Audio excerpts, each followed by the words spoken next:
नमस्कार, मैं भोला यादव। आज आपको पी ब्लॉक के तत्वों के रासायनिक गुण बताएंगे। आपको रासायनिक गुण, रासायनिक गुण में जो बच्चे एग्जाम से सबसे जो इम्पोर्टेंट है वह है नाइट्रोजन के असामान्य गुण। नाइट्रोजन के असामान्य गुण, ठीक है ना। आगे आपको ये बताया गया, मेंडलीफ ने बताया कि वर्ग में ऊपर से नीचे जाने पर उनके गुणों में क्रमिक उनके गुण जो होते हैं समान होते हैं, रासायनिक गुण वह बताए। लेकिन 15वें वर्ग में आने के बाद नाइट्रोजन जो होता है वो अपने समूह के समस्त तत्वों से यह अलग गुण प्रदर्शित करता है। और इस नाइट्रोजन का अपने समूह के अपने वर्ग के सभी तत्वों से डिफरेंस रासायनिक गुण प्रदर्शित करने का मात्र 3 कारण होता है। पहला कारण होता है इसके आकार का छोटा होना, आकार का छोटा होना, और दूसरा डी ब्लॉक का अनुपस्थित होना, ठीक है ना। यही 2 मेन, और एक होता है इसकी ऋणात्मकता, विद्युत ऋणात्मकता, ठीक है ना। ये 3 गुणों के आधार पर ही नाइट्रोजन जो है अपने शेष तत्वों के अपेक्षा डिफरेंस गुण प्रदर्शित करता है, ठीक है। अब देखेंगे इसको, ये क्या गुण डिफरेंस, जैसे इसके साथ कोई भी जब बॉन्ड बनता है नाइट्रोजन के साथ, मान लीजिए कि नाइट्रोजन के साथ बना अमोनिया, ठीक है ना। तो ये नाइट्रोजन का जो 3 इलेक्ट्रॉन जो इसके साथ बॉन्ड बनाते हैं हाइड्रोजन के साथ, ठीक है, ये ठीक है। तो इसके प्रमाण का, इसका आकार छोटा होने के कारण नाभिक का लगने वाला बल, इन सहसंयोजित इलेक्ट्रॉनों के ऊपर जो बल लगता है, इनकी दूरी कम होती है, और कम होने के कारण इसका बल जो है बहुत स्ट्रांग होता है, मजबूत होता है। यानी बहुत मजबूती से इसका नाभिक जो है इनके इलेक्ट्रॉनों को अपने तरफ पकड़ा रहता है। ऋणात्मकता का मतलब होता है कि ये प्रबल विद्युत ऋणात्मक होने के कारण हाइड्रोजन को अपने तरफ खींचा रहता है, हमेशा उसके नाभिक में ये समाहित रहते हैं। ये ऋणात्मकता का मतलब हुआ बच्चे। तो यह होता है कि यह खींचा रहता है, जिसके कारण इनका क्वथनांक आयन एंथैल्पी, ठीक है, आयन एंथैल्पी और क्वथनांक हिमांक, ये सभी इनकी अपेक्षा क्या होता है, अधिक होता है, ठीक है ना।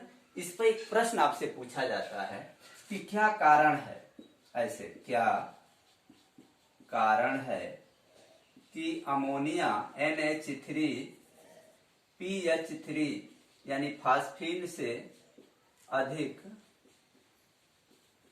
अस्थायी होते हैं, स्टेबल होते हैं, ठीक है। तो यही कारण इसमें हमको बताना है कि फास्फीन और अमोनिया जो यौगिक बन रहा है इस ग्रुप में हाइड्रोजन की क्रिया के साथ, तो ये बताएंगे कि नाइट्रोजन का आकार परमाणु क्रमांक कम होता है और आकार इसका छोटा होता है।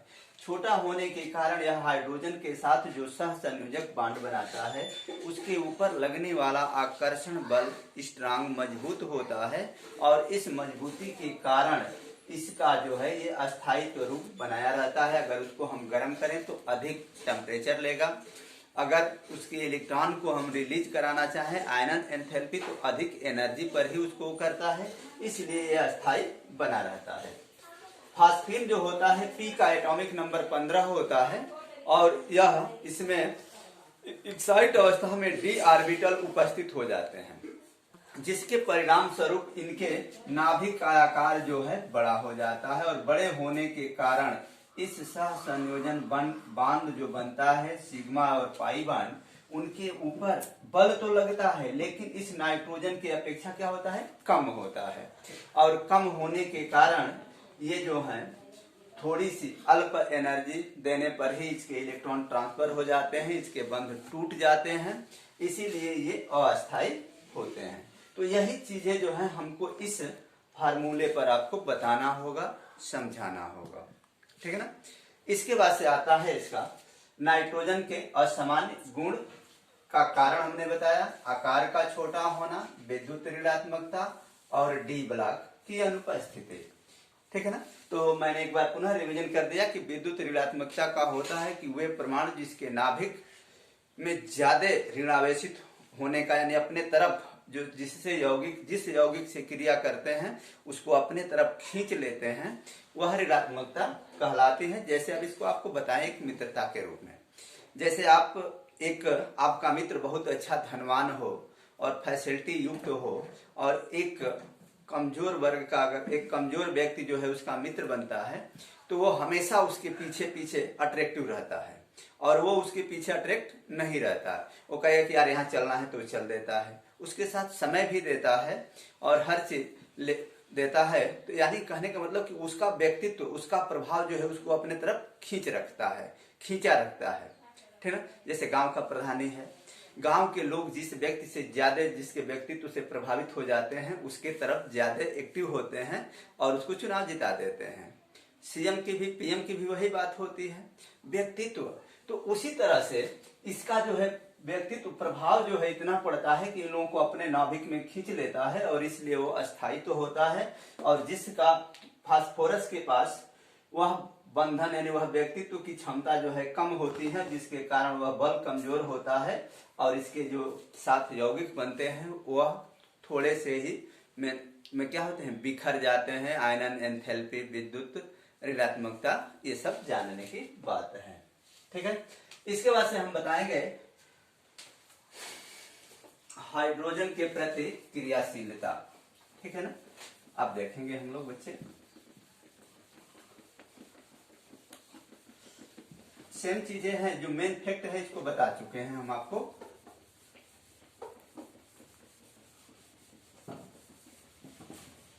हाइड्रोजन के प्रति क्रियाशीलता में यह होता है बच्चे, हाइड्रोजन के प्रति क्रियाशीलता